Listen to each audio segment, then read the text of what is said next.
اللهم صل وسلم وبارك عليه وعلى آله. صلى الله عليه وصلى الله عليه وصلى الله عليه رب اشرح لي صدري ويسر لي أمري واحلل عقدة من لساني يفقهوا قولي. اللهم صل وسلم على سيدنا ومولانا محمد صلاة تخرجنا من ظلمات الوهم وتكرمنا بنور الفهم وتوضح لنا ما أشكل حتى يفهم. إنك أنت تعلم ولا نعلم وإنك أنت علام الغيوب. اللهم صل وسلم على سيدنا ومولانا محمد وآله النور المضيء للنسيان بنوره في كل لمحة ونفس عدد ما وسعه علم الله. Bersyukur kita kehadrat Allah Subhanahu wa Ta'ala dengan berkat taufik dan hidayahnya sehingga kita bisa berkumpul, bermajlis dan beriktikaf di dalam masjid ini. Mari sama-sama kita perbaharui niat iktikaf kita. Nawaitu an a'takifa fi hadzal masjid sunnatan lillahi ta'ala. Sahajaku beriktikaf di dalam masjid ini sunnah karena Allah Ta'ala. Hadirin wal hadirat rahimakumullah. Kita teruskan pembacaan kitab Hidayatus Salikin. Qala al-musannif rahimahullah ta'ala wa nafa'ana bihi wa bi 'ulumihi fid dharain amin. Masih dalam cakupan menjaga dan memelihara anggota batang tubuh kita, khususnya anggota tujuh daripada perbuatan maksiat zahir. Yang semalam sudah kita bicarakan tentang mata, yang kedua telinga, yang ketiga ini adalah lidah atau muntung. Nah, muntung harus kita jaga semalam. Yang pertama daripada berdusta. Kedua, nah ini yang kita bicarakan, engkau peliharakan lidahmu daripada menyalahi janji. Maka hendaklah engkau sempurnakan tiap-tiap sesuatu yang engkau janjikan itu, dan jangan engkau menyalahi akan janjimu itu melainkan dengan sebab lemah atau sebab darurat. Karena sabda Nabi sallallahu alaihi wasallam, "Thalathun man kunna fihi fahuwa munafiqun wa in shama wa shalla. Man idza haddatsa kadzaba wa idza wa'ada akhlafa wa idza tumina khana." Artinya tiga perkara, barang siapa ada salah satu yang demikian itu di dalamnya, maka yaitu munafik. Dan jika ia puasa dan sembahyang sekalipun, seorang apabila berkata-kata maka ia berdusta. Kedua, seorang yang apabila berjanji ia maka menyalahi ia akan janjinya. Ketiga, seorang yang apabila dipercayai oleh orang maka khianat ia akan dia. Nah, jadi muntung atau lidah kita ini yang pertama semalam harus kita jaga daripada jangan sampai muntung kita ini berdusta. Yang kedua, muntung kita ini kita jaga daripada menyalahi janji. Baik janjinya itu kepada Allah Subhanahu wa Ta'ala atau janjinya itu kepada sesama manusia. Di muntung ini kita harus jaga, jangan sembarang berucap, apalagi waktu sewaktu kadada bisi napa-napa lalu asa nyaman muntung ini mancarucus berucap-ucap ya.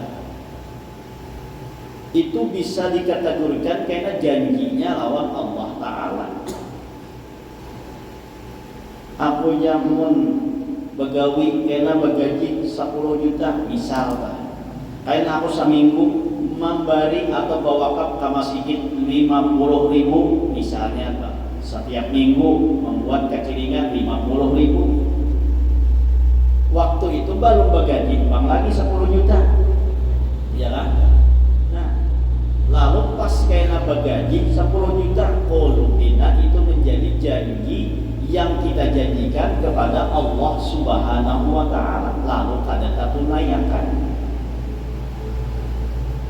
Jadi muntung kita ini kita jaga jangan sembarang ucap. Apalagi tadi mantang-mantang balum ada lawan kita, nah lalu sekahandak berucap itu bisa-bisa janjinya karena lawan Allah Subhanahu wa Ta'ala. Nabi Ibrahim, kisahnya Nabi Ibrahim pulang nih, jangan berdusta soal Nabi Ibrahim juga. Nabi Ibrahim pada satu riwayat di tahun bulan apa namanya musim kurban, tahun itu beliau mengorbankan 100 ekor onta, 300 ikung sapi, 1000 ikung kambing. Tak kurang lawan Nabi Ibrahim ini, mana ada orang yang bisa korban kayak itu. Sehingga malaikat pun merasa takjub dan merasa heran dengan keberanian Nabi Ibrahim mengorbankan hartanya. Lalu Nabi Ibrahim berucap, wallahi law kana li ibnun wa umira an adbahahu la adbahannahu fi sabilillah. Ujar Nabi Ibrahim, demi Allah, jangankan harta mengingat, seandainya aku tuh diberi oleh Allah anak, nah tuh waktu itu baru besi anak lagi, ya kan? Baru besi anak lalu nyaman menyerupus. Ujar Nabi Ibrahim, demi Allah, jangankan harta ini, seandainya tuh aku diberi anak oleh Allah Ta'ala, lalu diperintah oleh Allah Ta'ala anak tadi untuk disembelih, aku sembelih karena Allah Subhanahu wa Ta'ala. Tapi waktu itu belum lagi berisi anak, nah nyaman berucap, ya kayak itu tadi kan. Aku jangan beli isi duit kan aja, bila payung tanah pun ini kan aja, aku bawa kap 10 juta, payung tanah tadi, nah itu kayak asal kebanyakan uang 10 juta, ya kan? Nah kayak kisah bulik dari Jakarta, ya kan? Pas di atas pesawat tuh angin deras, nah ulai-ulai pesawat kada kau turun. Aku kainan bila selamat menyelamat kena menyambali kambing, ya kan? Nah angin bina damai sudah. Lalu mengucap pulang kada jadi aku kambing aku hayam aja. Sangat jalan kambing, ya kan? Malihat pacak selamat lalu hayam aja. Pas turun landing sudah sampai sudah di bandara, aku jangan jadi hayam minta lo aja. Nah iya kamu sudah dah. Mun waktu tadi tuh hendak kambing, ya kan? Tuh jangan sembarang ucap itu. Jadi Nabi Ibrahim ini ujar Nabi Ibrahim, jangankan sapi, jangankan onta, jangankan kambing. Anak kan mau disuruh menyembelih, aku siap menyembelih. Lalu ketika Nabi Ibrahim berisi anak, sampai umur anak tersebut sudah agak besar, nah lalu pada malam 8 Dzulhijjah disebut malam Tarawiyah, Allah menagih janjinya tersebut melalui mimpi di dalam tidurnya Nabi Ibrahim. Di situ ada suara mengatakan, ya Ibrahim, aufi binadrik, wahai Ibrahim, sempurnakan nadarmu, sempurnakan janjimu. Nah jadi kalau kita janji lawan Allah itu jatuhnya jadi nadar, namun kita ucapakan. Tak bangun Nabi Ibrahim, lalu mengingat-ingat, kenapa dalam janji lawan Allah, ya kan? Nah apa aku pernah berjanji lawan Allah, janji yang mana kan pernah aku ucapakan? Lalu Toho memikirkan yang mana janji nang pernah diucapkan, rasanya rasakan sebuah berjanji. Paling aku pernah berucap, mun aku berisi anakku sembelih, anakku mau diberita, mungkin ini satu janjiku, jawab Allah Ta'ala. Nah lalu disitulah Nabi Ibrahim punya keyakinan, punya pendapat bahwa mungkin janjiku ini adalah yang ucapkan sebelumnya yang dulu pernah aku berucap seandainya diperintahkan, aku punya anak diperintahkan untuk menyembelih, aku sembelih. Jadi dapat kesimpulan sudah ini mungkin. Tapi beliau masih meragukan apakah mimpi ini datang dari Allah atau dari syaitan. Ini datangnya dari Allah atau dari syaitan kan? Nah lalu disitulah disebut dengan 8 Dzulhijjah itu hari Tarawiyah, hari di mana beliau masih meragukan apakah mimpi ini datang dari Allah atau dari syaitan. Malam berikutnya, malam 9 daripada Dzulhijjah yang disebut dengan 9 Dzulhijjah adalah hari Arafah. Nah disitulah malam itu juga bermimpi pula. Kenapa mimpinya sama, menyuruh untuk menyempurnakan nada. Nah lalu yakin dan kenallah Nabi Ibrahim bahwa ini datang dari Allah. Fa'arafa annahu minallahi la minasyaitani. Lalu beliau yakin dan kenal bahwa ini mimpi datang dari Allah, bukan dari syaitan. Pas malam pulang ke 10 daripada Dzulhijjah, malam hari raya, disitulah Allah juga mendatangkan mimpi di dalam tidurnya Nabi Ibrahim, dan di situ ada suara yang mengatakan, besok pagi wahai Ibrahim, korbankanlah dan sembelihlah anakmu Ismail. Itu gara-gara apa? Gara-gara ucapan mereka. Nah jadi kita hati-hati berucap itu jangan sampai kadang berpikir dahulu. Ya kadang kita kadang berpikir itu karena waktu ini kita belum ada lagi, ya kan? Lalu pas waktu ada kayaknya ditagih, nah mampukah kadar kita untuk melaksanakannya? Baik tadi janji kita kepada Allah atau janji kita kepada manusia. Itu kisah daripada Nabi Ibrahim. Kalau di zaman Rasulullah Sallallahu Alaihi Wasallam itu ada juga kisah yang menyalahi janji. Siapa orang ini? Bernama Sa'labah. Nah, Batu Sa'labah ini kan? Sa'labah ini sahabat Rasulullah yang rajin sembahyang berjamaah di belakang Rasulullah, tapi rancak talambat. Rancak talambat, masbuk kadang enggak. Pokoknya terlambat terus Sa'labah ini. Sehingga Rasul kenal dengan Sa'labah ini. Kenapa? Karena rancak terlambat tadi Pak. Ciri sudah orangnya bila terlambat pasti Sa'labah sudah. Ya kan? Lalu pada suatu ketika ditaklumi oleh Rasulullah.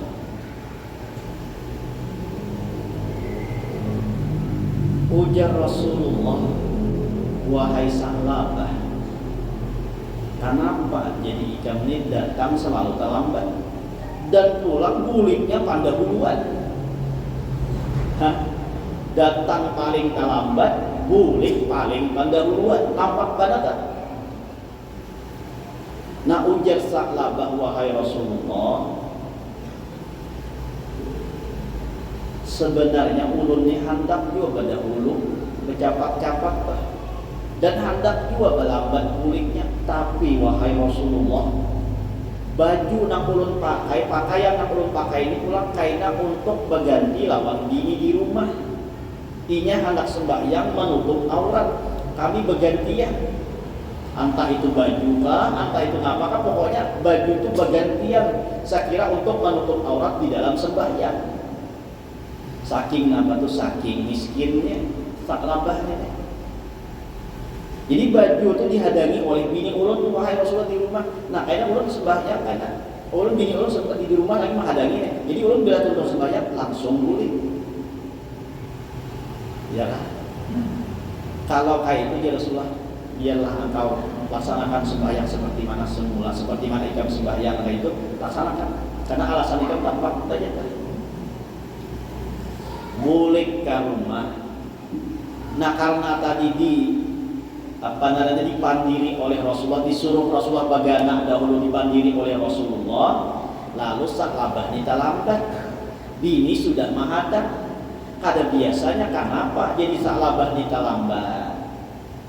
ditakuni oleh nang bini, kenapa abahnya jadi lambat? Maka rajin setiap abah sembahyang langsung aja bulik, capat aja pian bulik. Kenapa jadi lambat?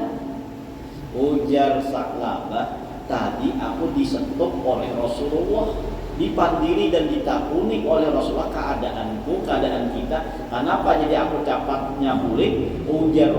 Aku ujarku dari kepada kawan Rasulullah bahwa pakaian yang aku pakai ini pacak ikan pakai pulang untuk sembahyang. Imbah bang ujar ini, ya kayak itu bang sudah pada kata itu, abahnya ujar ini nih. Kenapa biar ini kesempatan emas abahnya Nang laki kan paham lagi. Nang bini sampai nang pikirkan sudah. Kesempatan emas napa? Ujian nang bini, ujian nang laki, ujian Sa'labah.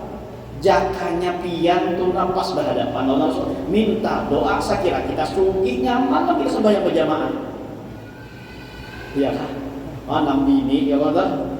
Pikiran kasih punya lagi. Minta doa tadi itu pas banget tuh. Rasulullah tahu keadaan kita, minta doakan sekira kita sugi. Mun kita sugi nyaman apa banyak sembahyang sama sigit kan lambat lagi sembahyang ada murid cepat lagi. Ujar nang gini datangi Rasulullah banyak minta doakan sama Rasulullah sakira kita ini nyaman hidup juga tuh. Karena bini menyuruh dipikir-pikir bujur juga sama dah, ya kan? Datang Sa'labah ini lawan Rasulullah sallallahu alaihi wasallam. Nah, ujar Rasulullah, kenapa pulang Sa'labah? Sedikit Rasulullah ulun kada ingat lawan dia. Ya kan? Mesti kita tuh sedikit Rasulullah ulun kada ingat tadi lawan dia. Masuk ya Rasulullah. Disuruh masuk. Napa Sa'labah? Nah, ini Rasulullah ulun hendak ulun sembahyang nang kaya buat sahabat nang lain itu nang kada kalambat tuh nang kada balakas takas kulit. Jadi ulun minta Rasulullah doakan pang kami ini sekira hidup nyaman, sekira hidup sugih nyaman juga kami Rasulullah itu nyaman kami untuk beribadah, untuk sembahyang selalu berjamaah lawan engkau wahai Rasulullah. Ujar Rasulullah kada usah gen Sa'labah. Lebih baik sedikit tapi kawa bersyukur daripada banyak tapi kan kada kawa bersyukur. Baik nak itu juga ada nikam dah asa kawa sembahyang iya sudah, asa kawa beribadah iya sudah. Daripada ikan pada sugih banyak harta lalu tak tinggalkan ibadah, baik sedikit saja. Bulik Sa'labah. Imbah bulik datang ke rumah ditakuni oleh nang bini kaya apa abahnya. Ujar Sa'labah, Rasulullah mengatakan lebih baik keadaan kita mengkaya asa kita kau beribadah daripada kita sugih tapi kita kada kau bersyukur, kada kau beribadah. Bujur aja banyak tapi nang bagusnya tuh kita sugih tapi kau beribadah. Ujar Nabi ini pulang ya kan, mengerasakan pulang semangat ini rajin ketujuh mengerasakan enggak, ya kan? Bagus pang bahaya bagus saja sedikit kamu bersyukur tapi nang lebih bagus tuh banyak kamu bersyukur. Nah itu yang kita cari. Coba pang sekali lagi datangi Rasulullah minta tuh doakan mudahan kita ini hidup nyaman. Datang pulang Sa'labah di lawan Rasulullah ya lah. Datang pulang lawan Sa'labah anak apa tuh minta didoakan agar nyaman hidup sakira apa hidup nyaman sugih ini sakira nyaman beribadah. Nah itu pang janjinya dah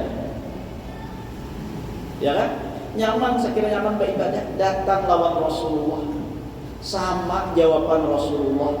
Ujar Rasulullah lebih baik sedikit tapi kau bersyukur daripada banyak jika kata kau bersyukur.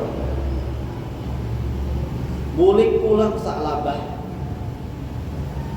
ya kan muhapina masak ya kan gagal maning nih ya kan. Nah bulik sampai di rumah ditakuni nang bini pulang kayak apa abahnya ya kata Rasulullah mengatakan lebih baik sedikit asal kita kau bersyukur banyak. Saran ulun abahnya sekali lagi ditanya Namun 3 kali ini Rasulullah tatap kayak itu juga, berarti dasar nasib kita juga kayak gitu. Tapi ulun minta nanti sekali lagi datangi. Ulun 3 kali ini Rasulullah mau mendoakan tak. Datang pulang salamnya. Meminta tak. Lalu Rasulullah ini sampai 3 kali diminta oleh sahabat tadi. Maka Rasulullah pun memberikan seekor kambing nang batianan. Nah, ujar Rasulullah, jaga dan peliharalah kambing ini. Semoga engkau menjadi orang nang sugih. Semoga engkau orang menjadi nang nyaman hidupnya. Nah, lalu dengan berkat dengan berkat kambing tadi beranak pinak sampai banyak, akhirnya kebanyakan berisi kambing, ya kan? Rumput di barak rumah kada kamayuan. Nah, pahabat, kambing ini digiring, dibawa, digambalakan ke tempat yang jauh, yang banyak rumputnya. Dan asalnya sembahyang tiap waktu datang, gara-gara mengurus kambing, akhirnya kadang-kadang ada, kadang-kadang ada. Kadang-kadang hadir, kadang-kadang ada sembahyang berjamaah lagi. Gara-gara apa tuh? Gara-gara mengurus kambing tadi. Lama kelamaan kambing tadi tambah banyak. Akhirnya kada kegaduhan kan? Cari pulang tempat yang lebih jauh lagi untuk menggembalakan kambing tersebut. Semakin jauh daripada Masjid Rasulullah, semakin jauh daripada Madinah, akhirnya sekali seminggu hanya datang. Apa tuh? Sembahyang Jumat. Nah, kebanyakan urusan tadi kan. Lalu nang asalnya rajin setiap hari babaya, kadang datang, kadang datang. Imbah itu banyak pulang, akhirnya seminggu sekali. Kebanyakan pulang, akhirnya kada datang lagi sembahyang berjamaah dan sembahyang Jumat. Gara-gara apa? Mengurus harta tadi. Nah, ini pangjanji kan? Tadi berjanji, amun aku sugih nyaman beribadah, kada tak tinggal.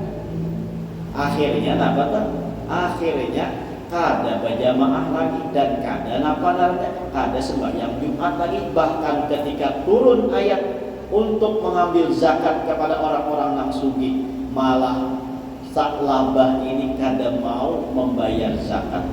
Diutus oleh Rasulullah kepada Sa'labah utusan untuk menyampaikan tentang bayar zakat dari harta yang dia punya.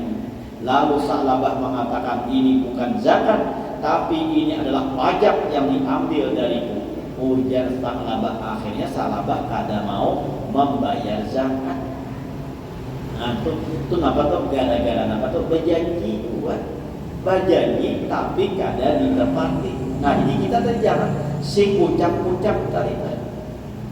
Jadi kalau kita berjanji, nah maka harus komitmen menepati janji tersebut, baik kepada Allah atau kepada manusia. Jangan sampai kita menyalahi. Bila kita berjanji lawan manusia, nah kada kita tepati, maka pertama jatuhnya menjadi dusta. Jatuhnya menjadi dusta. Nah, jadi dusta dan janji, menyalahi janji itu, kalau dusta itu secara umum, kalau menyalahi janji itu secara khusus. Kalau dusta itu kapan aja kawat melakukannya, kapan aja bisa melakukan dusta tersebut. Tapi kalau menyalahi janji itu harus ada ucapan yang diucapkan, sedangkan dia tidak mengerjakan ucapan tersebut, nah maka itu baru disebut menyalahi janji, dan pada akhirnya ia jatuhnya kepada dusta juga. Jadi kalau berdusta itu walaupun tanpa diawali janji, berdusta kawan. Tapi kalau janji pasti dahulu berucap dahulu. Nah, makanya ketika hendak berucap itu kita harus perhatikan kawakah kada melakukannya. Jangan sembarang ucap. Jadi harus kita pikirkan di kawakah kada kau melakukannya, kawakah kada kau melaksanakannya. Bila kada kau melaksanakannya, jangan kita berjanji. Karena bila menyalahi janji, tak masuk orang munafik. Walaupun sembahyang rajin, walaupun puasa rajin, tapi janji kada ditepati, munafik. Sembahyang berjamaah rajin, puasa Kamis, Senin Kamis rajin, tapi orangnya berjanji kada ditepati, itu munafik ya Rasulullah. Maka pulang imbasnya orang yang berjanji ini bilanya kada menepati, maka orang yang dijanji itu akan kecewa. Sama dengan didustai tadi, sama dengan orang berdusta. Bilanya ia tahu bahwa itu berdusta, ia kecewa, maka selamanya orang tersebut tidak dipercaya. Kayak itu juga orang yang berjanji, bilanya ia kada menepati, maka orang tersebut akan kecewa. Dengan kekecewaan tersebut, dia tidak akan percaya dengan orang yang menyalahi janji tersebut. Nah, maka kita harus berjanji, harus kita tepati, wajib kita tepati. Baik janjinya tadi kepada Allah atau janjinya kepada sesama manusia. Nah, kalau janji sesama manusia, ya kan, itu yang paling banyak menyalahi janji ini diantaranya bubuhan politikus. Bubuhan politikus nih, bubuhan politikus, ya kan? Yang politikus lain kucing, lain politikus. Itu yang rancak berjanji tapi kada menepati. Nah, ini hati-hati, ya kan? Nah, itu janji itu akan ditagih di hari akhirat. Auful ahda innal ahda kana mas'ula. Sempurnakanlah janji, karena janji itu akan dipertanyakan nanti di negeri akhirat. Nah, jadi bila ada yang hendak bercaleg musimnya mana, ya kan? Bila hendak bercaleg kampanye kan datang, lalu kampanyenya hendak ini hendak itu, berjanji segala macam, tapi kada ditepati. Nah, maka janji itu nantinya akan dipertanyakan di negeri akhirat. Jadi orang yang rancak berjanji ini salah satunya adalah orang yang politikus tadi, itu orang hendak menjadi pemimpin, baik pemimpin di daerah ataupun pemimpin di mana tuh, di pusatnya tasarah aja. Tapi yang rancak yang berdusta ini adalah hubungan politikus tadi, ya kan? Berjanji ini, janji itu, karena bila aku jadi akan ini, bila aku jadi kena pacang maka ini. Nah, pas jadi Arab pada ingat lagi. Ya udah, kayak itu kalau pilkada kan, pilkada itu kayak apa? Ya udah, bila berjanji kan, pilkada, perbedaan pilkada lawan pilkabi kan, ya kan? Bila pilkabi itu, bila kada ingat jadi pilkabi. Tapi bila pilkada ini, bila jadi kada ingat, ya kan? Nah, macam-macam yang dijanjikan, bila jadi kada ingat lagi. Itu perbedaan antara pilkabi lawan pilkadi, pilkabi lawan pilkada.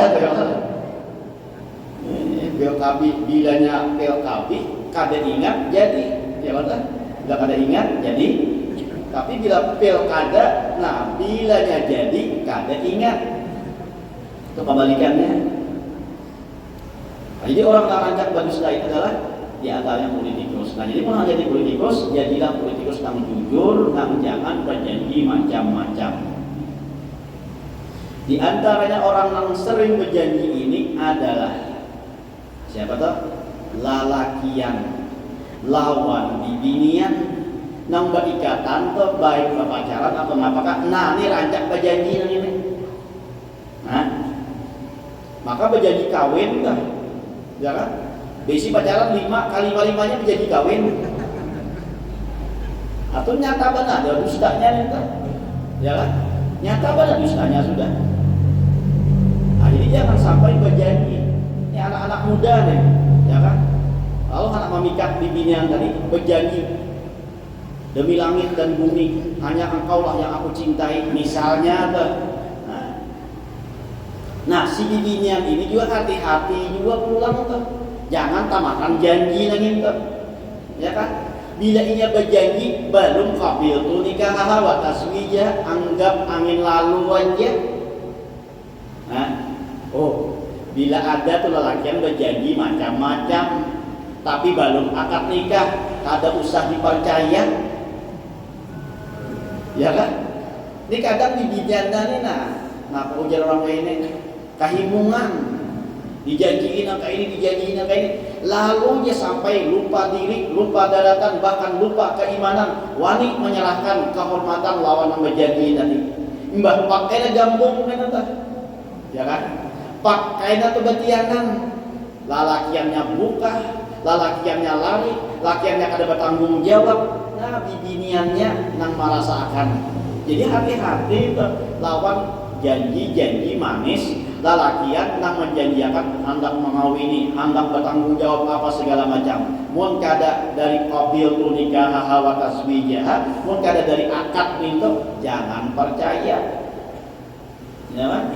Jangan percaya. Nah tuh nang racak berjanji tuh. Lalakian nang apa tuh nang hendak memikat bibinian tuh. Sakira mau, sakira hakun. Nah tuh rancak berjanji juga. Nah jadi hati-hati kita gunakanlah muntung kita, lidah kita ini untuk berkata-kata dan berjanji, tapi kita harus komitmen untuk menepati janji tersebut. Apa tuh orang menepati janji itu simbolnya kayak apa tuh? Nah, simbol orang menepati janji itu kayak apa? Nah kayak ini kan, janji nilai. Nah, janji. Ya kata, berjanji, berikat, nah benarannya berikat kelingking. Simbol untuk menepati janji, nah berikat kelingking. Ini tahu kan ya? Apa simbolnya kayak ini? Siapa nama anu akan adat akan ada ini? Kita kadang tahu umpatan janji, nah ya kan? Berikatnya itu. Saya kira memastikan, saya kira apa tuh, saya kira menepati janji itu. Ini kalau dalam sebuah artikel ulun baca, janji yang berikat dengan apa namanya dengan kalingking ini adalah dari adat kebiasaan orang Jepang yang disebut dengan yubikiri, artinya potong kelingking.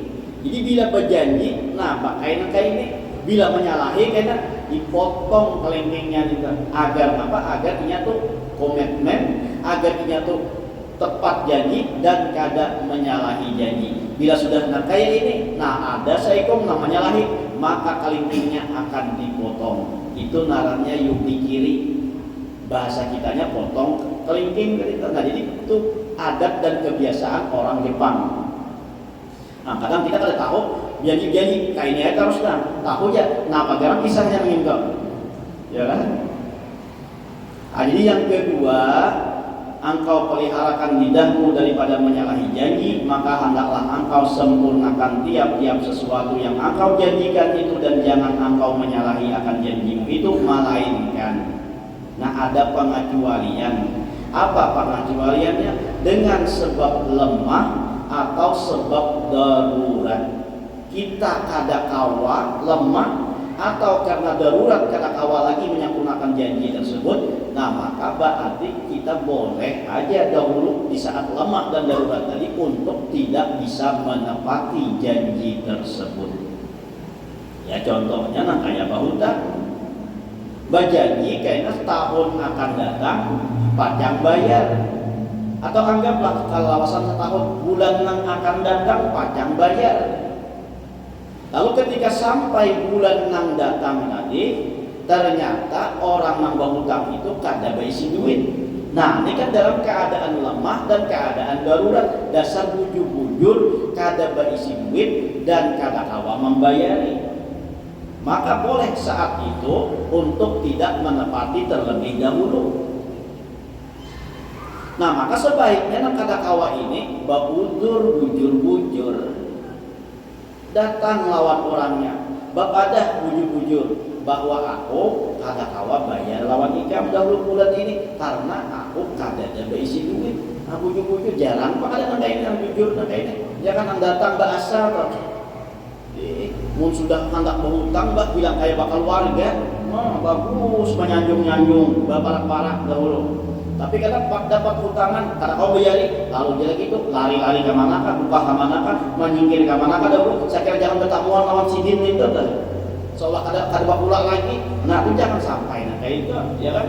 Bujur-bujur pun orang bujur-bujur, insya Allah tuh kita jujur aja dengan melihat fakta ada, insya Allah tuh insya Allah tuh orang maafakan aja. Tapi pun kita ada aja duitnya dan berjanji pacang bayar sudah, ya kan? Pacang bayar, tapi alasan macam-macam, nah itu berarti menyalahi janji artinya. Bahutang bulan kaya pacang bayar. Duit kadadapan, tapi amas banyak basicnya jual dahulu. Karena apa? Karena harga diri kita tuh lebih mahal daripada harga amas tadi tuh. Karena kita sudah berucap pacang bayar bulan kainnya, ya kan? Ini kadang, nah tangan galang amas kuning seberatan, lalu datang mbak udur tuh minta maapain apa ada duit lagi, tangan kuning kan ada duit, ya kan? Hantu tuh kurang patut juga nah kayak itu. Mun dasar faktanya kada berduit, kada berharta, nah pacang dijual, pacang dan bayar kan dasar kada dia berudur. Ini ada aja nah pacang dijual atau emas tuh jual dahulu. Sayangnya aja apa emas tuh aja, baik berudur minta duit, tapi itu merendahkan harga diri seorang. Karena apa? Karena menyalahi ucapan seorang bahwa pacang akan bayar, pacang akan datang, pacang bayar. Tapi ternyata kata kau bayar itu merendahkan harga diri seorang. Nah, jadi jangan menganggap anggap harga diri itu lebih mahal daripada harga emas tadi. Jual emasnya, bayar dulu. Yang penting kawat menepati janji. Nah, itu orang yang punya pendirian dan orang punya kehormatan. Kadang menyalahi janji. Nah, itu jaga kenap yang kita bahasa. Yang ketiga, engkau peliharakan lidahmu daripada mengumpat akan orang. Mudah-mudahan dengan berkat kita berkumpul diampunkan segala dosa kita, dosa kedua orang tua kita, dosa guru-guru kita, dan dosa kaum muslimin wal muslimat. Mudah-mudahan dipanjangkan umur, disehatkan badan, dilapangkan dari segala urusan, dikabulkan dari segala hajat dan permohonan. Semoga kita dimatikan dalam keadaan iman wal Islam, masuk surga bersama Rasulullah sallallahu alaihi wasallam. Amin ya rabbal alamin. Qul minna halal minta maaf minta ridha dunia akhirat ala hadhihi dunya wa kulli niyatin salihah wa ala ma nawa bi salafus salih wa ila hadratin nabi al-fatihah.